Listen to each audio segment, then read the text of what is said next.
Bwana Yesu asifiwe. Bwana Yesu asifiwe tena. Tunalihubiri neno lake ambalo ndilo ukombozi wa mataifa yote, kwa jina la Baba na la Mwana na la Roho Mtakatifu. Amina. Mwenyezi Mungu wa mbinguni apate kutubariki na kutuongoza katika kulihubiri na kulitangaza neno lake. Leo tuna kujifunza somo linaloenda kwa jina la acha kutegemea waganga. Acha kutegemea waganga. Bwana Yesu asifiwe tena. Waganga ni maajenti wa shetani, na pia waganga ni design ya uchawi, yaani kwamba uganga ndio uchawi ule ule. Bwana Yesu asifiwe tena, kwa sababu mganga anaenda kujifunza kwa shetani ili apewe huo uganga. Ina maana uganga unaanza ndani ya ukoo. Ina maana tulikozaliwa kule ndiko uganga unaanza. Na ndio maana pale ambapo mwanadamu unakuwa umezaliwa katika ukoo, unaweza kuwa unapitia magumu, kulogwa, unapitia nguvu za giza mbalimbali, unapitia kukabwa, unapitia mambo mengi magumu. Unakuta unafanya biashara haziendi, unaenda unaomba kazi haupati, unaenda unaingia kwenye ndoa inavunjika. Ni kwa sababu unakuwa umeenda na yale maagano ambayo walifanya kipindi cha nyuma. Hivyo basi, zipo sadaka ambazo wao walizitoa kwa ajili ya mwanadamu. Ina maana kila ukoo yupo yule ambaye anachaguliwa ili awe mganga, agenti wa shetani, kila ukoo.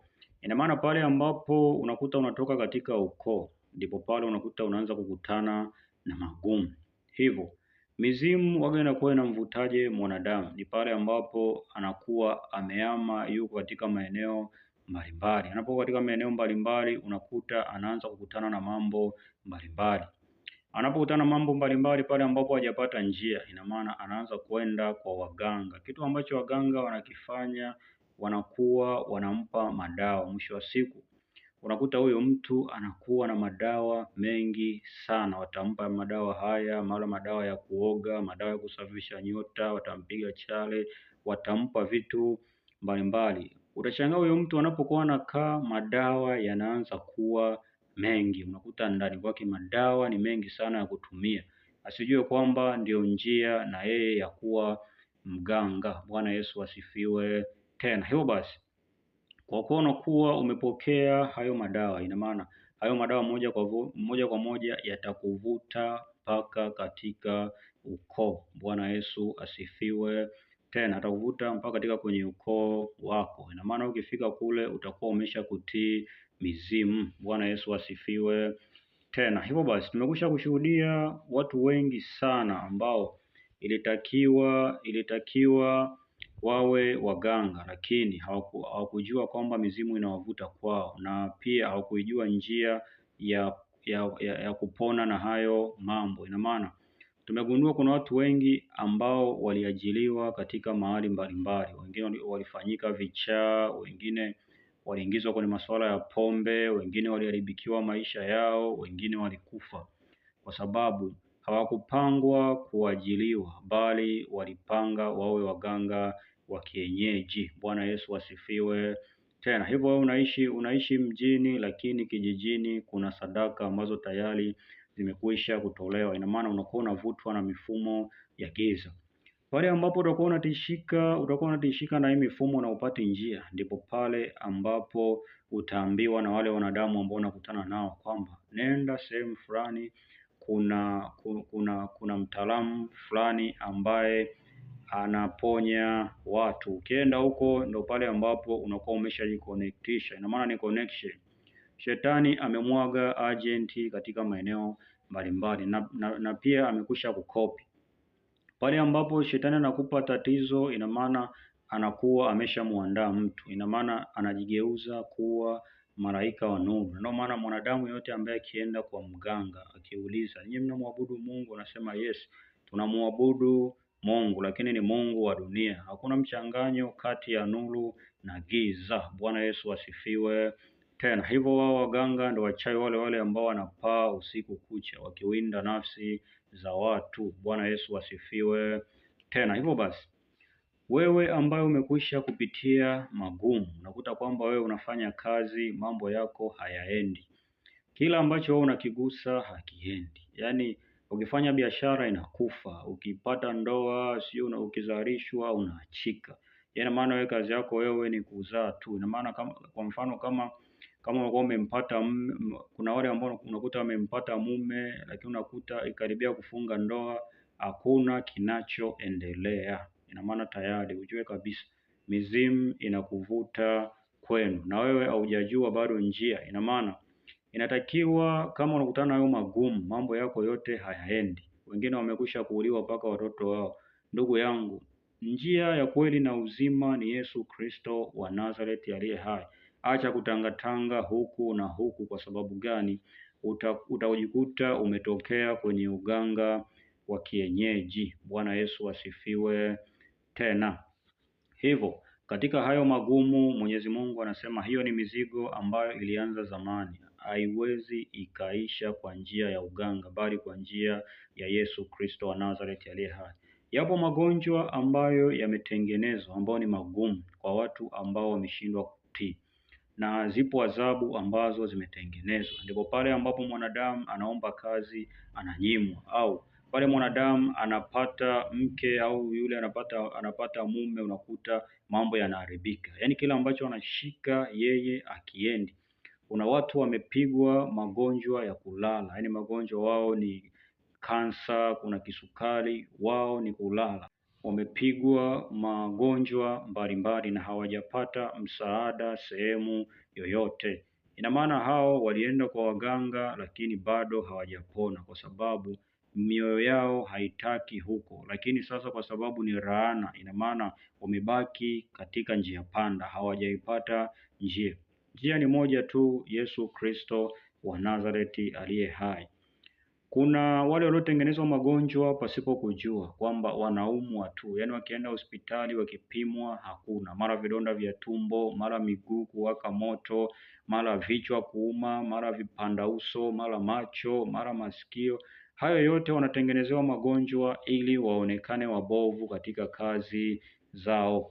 Wewe unaweza kuwa unafanya kazi fulani, ukifika katika kazi fulani unaonekana ni mbovu. Ina maana wale unaofanya nao kazi, viongozi wanasema huyu ni mgonjwa, hawezi akafanya kazi fulani. Ina maana wewe kazi za maslahi unakuwa haupati, kwa sababu unahesabika wewe hauna afya. Hivyo basi afya yako ipo ndani ya Yesu Kristo wa Nazareth aliye hai, ambaye atakufanikisha roho yako na utakuwa huru katika maisha yako yote. Hivyo uliye na vifungo mbalimbali, uolewi, auoi, biashara yako haiendi, mambo yako yanaharibika, jua kabisa zipo njia za giza ambazo zinakuvuta ukatumikie mizimu. Na maana wale wote ambao wanatumikia mizimu hawa ni sawa na waganga wa kienyeji na wachawi. Ina maana unafanyika mchawi pasipo kujua. Kwa sababu gani? Ukiingia katika nguvu za giza zile za kujikinga, sijui za kufanya nini, ndugu yangu, utakuwa unashindana na nguvu za giza. Ndipo pale unakuta watu huyu na huyu unakuta wanagombana katika ulimwengu wa roho. Ni kwa sababu tayari wote ni wachawi. Bwana Yesu asifiwe tena. Walio wa Yesu Kristo hawagombani, bali wanapiganiwa na Bwana.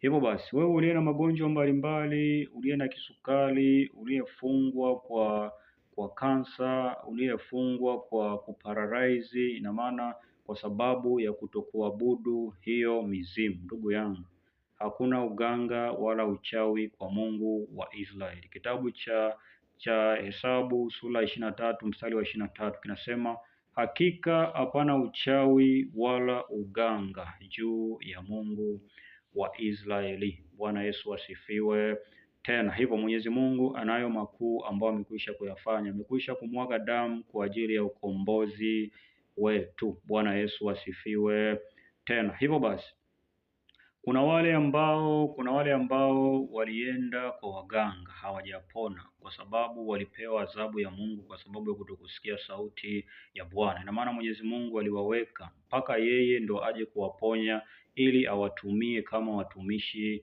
wake. Hivyo wewe ambao unaenda kwa waganga na uponi, ndugu yangu, Mwenyezi Mungu anakuita katika njia yake.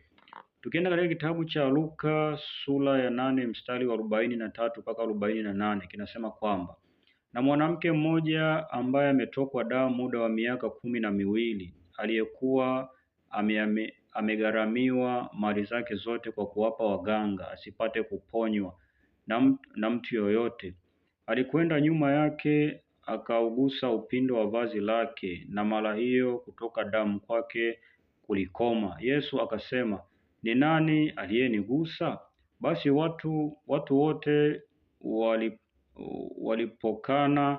Petro alimwambia Bwana mkubwa, makutano haya wanakuzunguka na kukusonga. Yesu akasema, mtu alinigusa, maana naona ya kuwa nguvu zimenitoka. Yule mwanamke alipoona ya kwamba hawezi kustilika, akaja akitetemeka, akaanguka mbele yake, akamweleza mbele ya watu wote sababu yake ya kumgusa na jinsi alivyoponywa. Mara akamwambia, binti, imani yako imekuponya, enenda zako na amani. Bwana Yesu asifiwe. Tena tunaangalia wapo watu ambao wameenda kwa waganga wa kienyeji, lakini hawajapona. Kila wakiingizwa kwenye mifumo ya giza, wakiangalia waganga wanashindwa kupata njia za watu hao. Ina maana moja kwa moja Mwenyezi Mungu amekwisha kuzuia. Ina maana hakuna kuponywa nao kwa sababu ni chanda ya Mungu. Bwana Yesu asifiwe.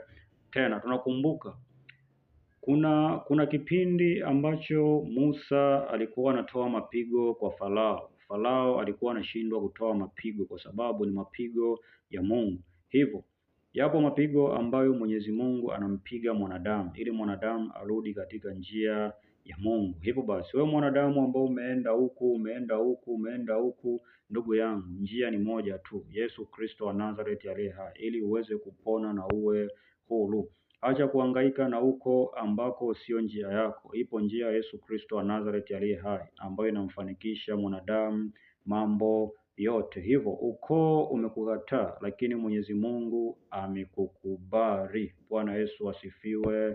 Tena baada ya kusema hayo, sina mengi zaidi kusema. Mwenyezi Mungu awalinde wote.